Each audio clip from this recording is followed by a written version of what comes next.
Mga kapuso, wala na pong masasakit pa sa sinumang magulang ang mawalan ng anak. Kasi kung alam ko lang na may tining sila na ganyan, ma'am, kahit mahirap kami, hindi ko yun ipapahamak yung anak ko talaga.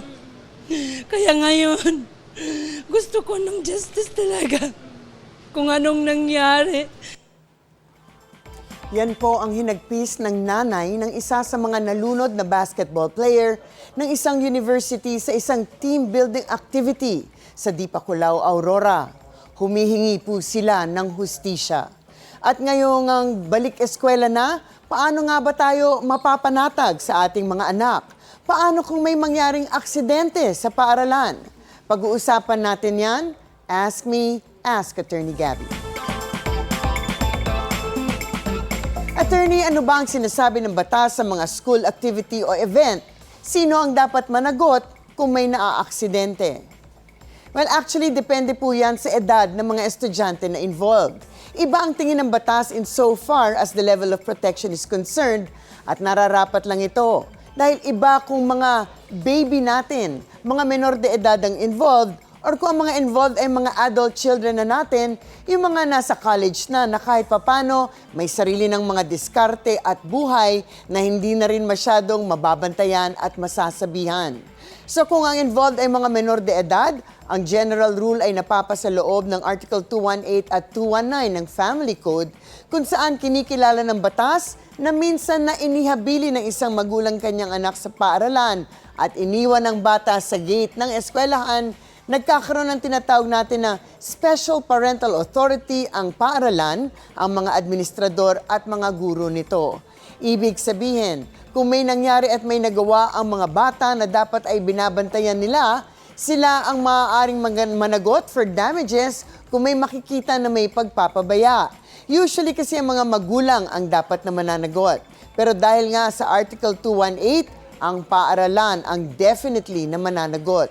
Ito ay dahil ang mga paaralan, ang mga teacher at staff nito ay tinatawag nating in loco parentis. Tumatayo sila bilang mga magulang sa mga anak nating menor de edad, habang ang mga ito ay nasa ilalim ng kanilang supervision, instruction o custody. Applicable ang pananagutan ng paaralan kung may mangyari, whether it's class time, recess time, or outside the school premises, basta school-related activity. So paano na lamang nga kung college na ang mga students involved? Wala na bang special na responsibilidad ang mga eskwelahan natin porket lampas na sila ng age of majority? Although hindi na sila strictly in loco parentis ang level na pangangalaga required, may obligasyon pa rin ang mga kolehiyo at universidad na siguraduhin ang safety at kapakanan ng mga estudyante, lalo na nga kung ito ay mga off-campus activities na kinakailangan para sa tinatawag na meaningful learning experiences. Kasama dito ang mga internships, field trips, field studies at non-curricular based activities tulad ng mga immersion, outreach program, volunteer work, inter-school competition, cultural performances, and team development activities. Ito ay ayon sa policy na inilabas ng CHED o ng Commission for Higher Education. Safety and welfare palagi ng mga estudyante ang pangunahing layunin nito. At kung magkakaroon ng estudyante na nasaktan or even worse, namatay, ito ay bumabagsak sa general rule na lahat ng guilty ng negligence o pagpapabaya ay dapat managot sa ilalim ng batas.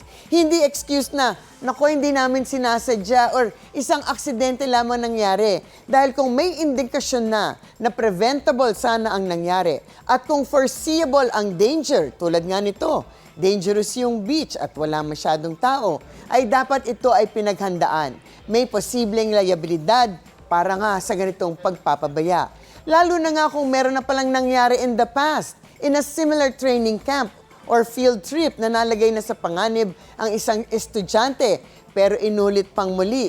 Naku, kailangan na nilang maghanap ng plausible excuse para sa mga pangyayari. Sabi din ng Korte Suprema sa isang kaso involving a university, pag nag-enroll ang isang bata sa isang universidad, kahit na hindi ito menor de edad at adult na, kahit na hindi na in loco parentis ang eskwelahan, merong kontrata sa pagitan ng paaralan ng estudyante na ang paaralan ay meron pa ring obligasyon ng pag-provide na isang safe learning environment. Dapat walang kakulangan sa pagprotekta ng paaralan sa mga naka-enroll sa paaralang ito.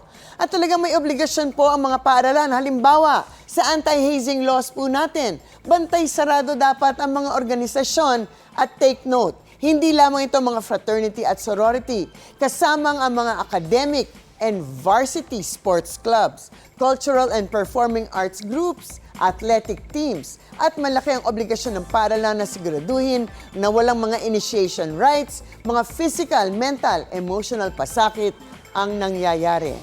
Anong kaso ang maaaring ikaharap na isang nagpabayang paaralan?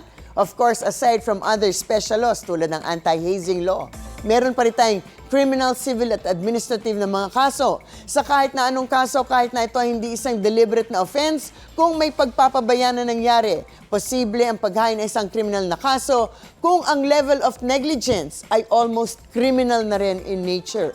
Of course, merong civil liability for damages arising from negligence na parating nandyan, pero kahit na anong halaga ng danyos ay hindi po talaga makakapantay sa halaga ng buhay ng nawala.